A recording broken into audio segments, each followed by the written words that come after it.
श्री गुरु चरण कमलेभ्यो नमः। श्री गणेशाय नमः। श्री पार्वती वल्लभाष्टकाय नमः।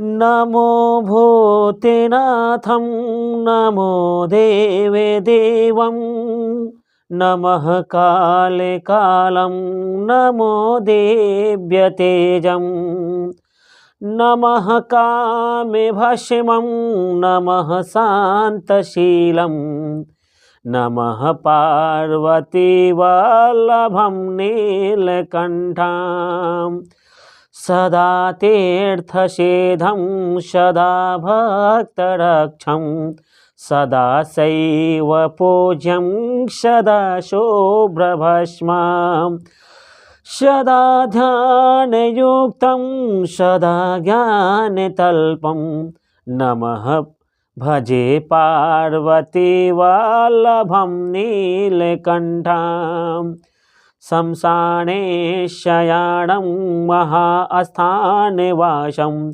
शरीरं गजाननं सदा चर्मवेष्टं पिशाचादिनाथं पशूनां प्रतिष्ठं भजे पार्वती वल्लभं नीलकण्ठम्। फणिनागकण्ठे भुजगान्ध्यनेकं गले रुण्डमालं महावीरशूरं कटिव्याघ्रचर्मं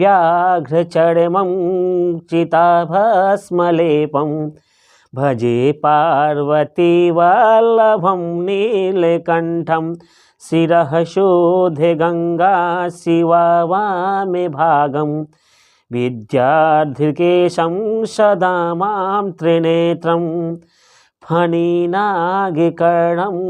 सदा फालचन्द्रं भजे पार्वती वल्लभं नीलकण्ठं करे शूलधारं महाकष्टनाशं सुरेशं परेशं महेशं जनेशं धनेशामरेशं ध्वजेशं गिरीशं भजे पार्वती वल्लभं नीलकण्ठम्